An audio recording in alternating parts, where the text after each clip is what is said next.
बिस्मिल्लाहिर्रहमानिर्रहीम। अस्सलाम वालेकुम। आप उसामा गाजी यूट्यूब चैनल देख रहे हैं।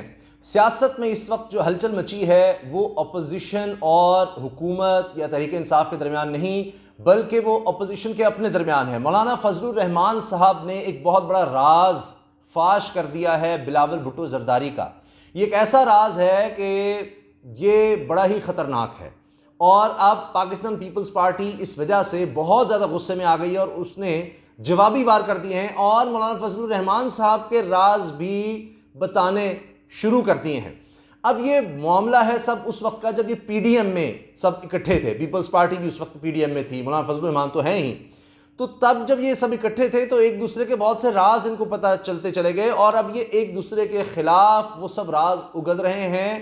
इससे हो क्या रहा है और क्यों ये किया जा रहा है, क्यों मौलाना फजलुर रहमान अब आकर इन राजों से पर्दा उठा रहे हैं, ये एक बहुत बड़ा सवाल है। तो पहली चीज ये है कि फजलुर रहमान साहब ने कहा है कि बिलावल भुट्टो जरदारी जो कि हमेशा से यानी पाकिस्तान पीपल्स पार्टी हमेशा से एंटी एस्टैब्लिशमेंट जमात समझी जाती थी, अब मौलाना फजलुर रहमान साहब ने कहा है कि बिलावल भुट्टो जरदारी साहब ने एस्टैब्लिशमेंट से डील कर ली है, डील हो चुकी है। ना सिर्फ ये बल्कि मौलाना फजलुर रहमान साहब ने कहा है कि जी जो ऑफर इनको हुई थी वो ऑफर हमें भी हुई थी। फिर ये कहते हैं मौलाना साहब कि जी हमारे पास बहुत राज हैं, हर चीज़ का हमारे पास नोटिस है, अगर हम वो सब चीज़ें सामने ले आए तो सुई तक नहीं बचेगी। ये वो बातें कर रहे हैं। फिर वो ये कह रहे हैं कि जी ये सारा कुछ किया धरा यानी मीर जाफर मीर सादिक, ये सारा किरदार पीपल्स पार्टी का था, बिलावल भुट्टो जरदारी का था। उन्होंने पीडीएम को ख़राब किया, पीडीएम को नाकाम उन्होंने बनाया और अगर वो इस्तीफे दे देते यानी पीपल्स पार्टी इस्तीफे दे देती तो ये हुकूमत जा चुकी होती। अब ये तो राज फाश कर रहे हैं मौलाना फजलुर रहमान साहब। ज़ाहिर है पीडीएम में थे तो इनको पता है ज़्यादा बेहतर। ये बता रहे हैं कि जी इस्टेब्लिशमेंट से डील कर ली, उनसे राबते किए और उनके साथ पींगे बढ़ाई।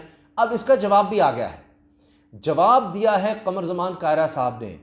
कायरा साहब सीनियर रुकन है पाकिस्तान पीपल्स पार्टी के। उन्होंने ये कहा है, साबिक वफाकी वज़ीर इत्तलाआत भी हैं, उन्होंने कहा है कि हमारा मुंह ना खुलवाएं, हमारा मौलाना साहब मुंह ना खुलवाएं। हमें सब पता है मौलाना फजलुर रहमान साहब कब कब जाकर मिलते रहे हैं इस्टेब्लिशमेंट से, यानी फौज से कब कब मुलाकातें करते रहे हैं, हमें सब पता है। तो अब वो बता इसलिए रहे कि अब अगर मौलाना फजलुर रहमान साहब ने मजीद कोई इल्ज़ाम लगाया तो बता भी दिया जाएगा। अच्छा, शहबाज शरीफ साहब के बारे में भी कहा जाता है। नून लीग का सुन लीजिए, वो तो मोहम्मद ज़ुबैर साहब की मुलाकातें तो सबको पता ही हैं, मगर राना सनाउल्लाह साहब ने एक और भांडा फोड़ दिया है। राना सनाउल्लाह साहब कहते हैं कि जी इस्टेब्लिशमेंट ने हमें कहा कि इन हाउस चेंज ले आएँ, ये लॉन्ग मार्च ना करें, इन हाउस चेंज ले आएँ, यानी कि इमरान खान को गिरा दें, आप हुकूमत को मत गिराएं, in house change, Imran Khan की जगह किसी और को वज़ीर आज़म ले आएँ, ये काम करें। और यानी जो पीपल्स पार्टी चाह रही थी तो पीपल्स पार्टी ने डील कर ली हुई थी। अब लगे रहा है कि फजलुर रहमान साहब बज़ाहिर ये कहना चाह रहे हैं कि जी उनको ये पैगाम दिया गया है बिलावल भुट्टो जरदारी को कि अगले इलेक्शन में आपको स्पेस दी जाएगी, आपको यानी अब वज़ीर आज़म का ओहदा और इस तरह की बात। और इसीलिए आज़ाद कश्मीर में देखिए, ये अब नून लीग का इल्ज़ाम है कि आज़ाद कश्मीर में, और फजलुर रहमान साहब का भी इल्ज़ाम कि उनको जो उनकी सीटें बनती थी या जितनी उनकी सलाहियत थी पीपल्स पार्टी की, उससे ज़्यादा आज़ाद कश्मीर में सीटें मिल गई और नून लीग को तो बिल्कुल ही पीछे छोड़ दिया गया, बर्बाद कर दिया गया। हालांकि वो उस वक्त हुकूमत की जमात थी और अगले इलेक्शन में वो इतना बुरा कि तीसरी जमात बन गई। ये अब इल्ज़ामात जो लग रहे हैं, अगर आप इनका बगौर जायज़ा लें, और बिलावल जिस तरह कह रहे हैं कि जी ये तो हुकूमत के साथ नत्थी हो गए हैं और ये जो पीडीएम है अब इस्तीफ़े क्यों नहीं देती, साफ बता दें आप कि आप हुकूमत के सहूलतकार बने हुए हैं। ये आपस की लड़ाई शुरू हो चुकी है, आपस की लड़ाई बड़ी शदीद हो रही है और ये आगे और ज़्यादा शदीद होनी है। एक दूसरे के राज उगले जाएंगे, अभी ये गंद होगा। उसकी वजह क्या है? उसकी वजह यह है कि पाकिस्तान पीपल्स पार्टी ने अगर पंजाब में अपना कोई वोट बैंक बनाना है, यानी अब तो ये हुआ है कि अगर ज़मीनी इलेक्शन में उनका कोई कैंडिडेट खड़ा होता है, बड़ी मुश्किल से उसको मिलते हैं, तो 227 वोट मिलते हैं, 227। अभी अगर मैं गलत नहीं हूँ, जो सियालकोट में इलेक्शन हुआ जो कि तहरीक इंसाफ ने जीता, नून लीग की पहले वो सीट थी और वो जीत ली तहरीक इंसाफ ने, बड़ा वो अपसेट था। तो अब उसमें पीपल्स पार्टी ने अपना कैंडिडेट खड़ा किया था। उससे पहले डिस्ट्रिक्ट इलेक्शन में तो पीपल्स पार्टी ने हिमायत की थी नून लीग की, जो कि फिर नून लीग वो इलेक्शन जीत गई थी, वो भी ज़मीनी इलेक्शन था।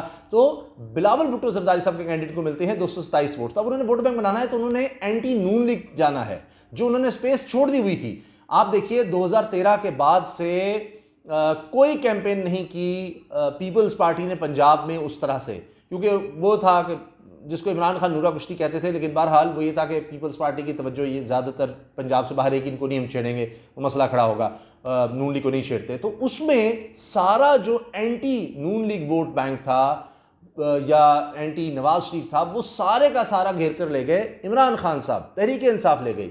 तो अब वो स्पेस दोबारा कुछ ना कुछ बनाने, कुछ हासिल करने के, खाली तहरीक इंसाफ के खिलाफ बोलने से काम नहीं चलेगा।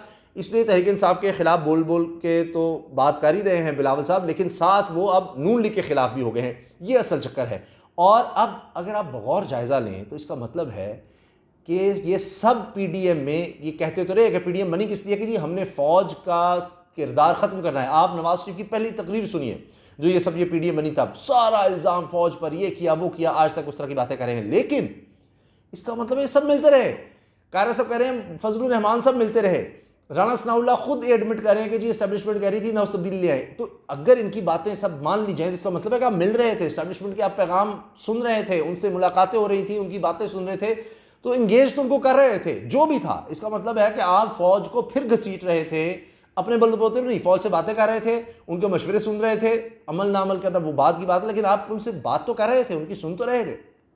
तो क्या ये सब ड्रामा था और अपनी अपनी उन्होंने कोई चाल चलनी थी? और अब ये जो बीच चौराहे हांडी फूटी है, तो उसके बाद एक दूसरे के खिलाफ ये इतना ज़्यादा हो गए हैं कि इमरान खान के खिलाफ इस तरह की बातें नहीं हो रही जिस तरह की एक दूसरे के खिलाफ कर रहे हैं। और अब तो शेख रशीद साहब ने भी कह दिया कि अभी और लीगें निकलनी हैं, नून लीग के अंदर से और लीगें निकलनी हैं। इसके साथ आप देखिए कि दिलचस्प बात यह भी हुई कि बयानिए जो बदल रहे हैं अपोजिशन के अंदर, उसमें मियाँ जावेद लतीफ़ ने कहा नैब में पेशी के बाद कि जी नवाज शरीफ साहब वापस आ रहे हैं और चौथी दफ़ा वज़ीर आज़म बनेंगे, क्योंकि उन लोगों को एहसास हो गया जिन्होंने निकाला इन इस्टेब्लिशमेंट कि अब नवाज शरीफ के बगैर चारा कोई नहीं, इसलिए वो खुद लाकर उनको चौथी दफ़ा वज़ीर आज़म बनाएंगे। यानी फिर इस्टेब्लिशमेंट से डील हो गई है, ये मियाँ जावेद ने कह दिया। और उस पर मरियम औरंगज़ेब साहिबा ने नून लीग की तरफ से तरदीद कर दी कि ऐसी कोई बात नहीं है, नवाज शरीफ साहब को जब डॉक्टर्स कहेंगे, जब उनका इलाज मुकम्मल हो जाएगा जो आज तक शुरू ही नहीं हो सका, तब वो होगा। अब वो डॉक्टर्स को इन्होंने कहना है कि जी अब जाना है, वो देखे कब होता है कब नहीं। तो वो एक तो मियाँ जावेद लतीफ़ की वो बड़ी बेइज्जती है, सुबकी हुई। लेकिन उन्होंने ये क्यों कहा? इसलिए कि नैब में जब उनकी पेशी थी तो वो चाहते थे कि कोई सवाल ही ना करे साफ़ी कि जी अंदर क्या हुआ है, नैब में आपको क्यों बुलाया गया था। उन्होंने ऐसा शोशा छोड़ दिया, ऐसी फुलझड़ी के सारा मीडिया सिर्फ हो गया, फिर उनको बुलाने लग गया और उनके इंटरव्यूज़ और ये सब मियाँ साहब आ रहे हैं, मियाँ साहब आ रहे हैं, ये हो गया। और उन्होंने बताया ना जी ना, मियाँ साहब सवाल ही नहीं पैदा होता है, धक्का दे रहे हैं मियाँ साहब को, आ जाए हम ही मियाँ साहब आ जाए। मियाँ साहब डील के बगैर थोड़ी आएंगे कि उनको कहा जाए हाँ जी बिल्कुल सब केसेस ख़त्म है ये भाई, तभी वो आएंगे। अच्छा, तो अब असल कहानी क्या थी मियाँ जावेद लतीफ़ के हवाले से मैं आपको बता दूँ। अरबों रुपए के असासे उनके रिश्तेदारों के नाम निकल आए हैं। उनका 1.5-2 मरले की दुकान होती थी, 12 मरले का उनका घर था।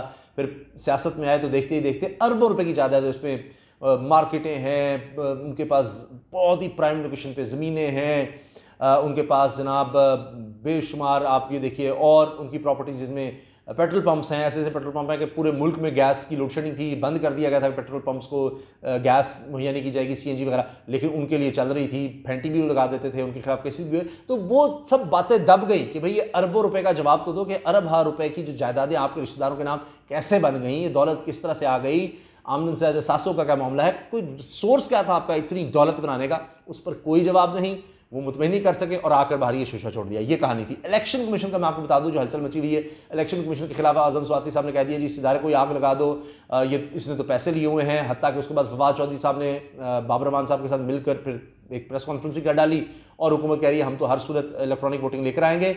और इलेक्शन कमीशन फवाद चौधरी साहब ने कहा जी ये सहूलतकार बना हुआ है, अपोजिशन का माउथ पीस बना हुआ है। उनका हो सकता है ठीक है, आपके ताल्लुकात हो सकते हैं, इलेक्शन कमीशन के जो सरबराह हैं उनके ताल्लुकात हो सकते हैं नून लीग से, वो बड़े करीबी रहे होंगे नून लीग के। तो अब इसका मतलब ये नहीं है कि वो आइन और कानून के खिलाफ जाएं, कानून साजी जो है ये पार्लियामेंट का हक़ है। ये सब बातें हो गई और उस पर चीफ इलेक्शन कमिश्नर बड़े सख्त नाराज़ हैं, उन्होंने इजलास बुला लिया है मेंबरान का, और अब ये लड़ाई वहाँ भी तेज़ होने जा रही है। लेकिन इसका फ़ायदा अपोजिशन उस तरह नहीं उठा सकी क्योंकि मैंने आपको बता दिया उनकी अपनी लड़ाइयाँ बड़ी शदीद होने जा रही हैं, एक दूसरे पर इल्ज़ामात, राज एक दूसरे के फाश होंगे, कपड़े उतारे जाएंगे, कौन किससे किस तरह मिलता रहा, ये सब अब सामने आएगा। तो जनाब ये इस वक्त सूरत हाल है।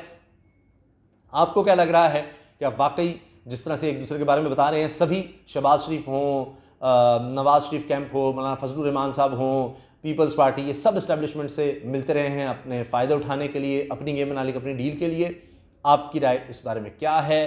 कमेंट्स में मुझे आपकी राय का इंतजार रहेगा। वीडियो अच्छी लगी तो लाइक कर दें, बेल आइकन पर क्लिक कर दें ताकि हर वीडियो के बारे में आपको बर वक्त पता चल सके। और उसामा गाजी यूट्यूब चैनल आपके ताबन से चलता है, सबसे कहिए इसको ज़रूर सब्सक्राइब करें। अल्लाह हाफिज़।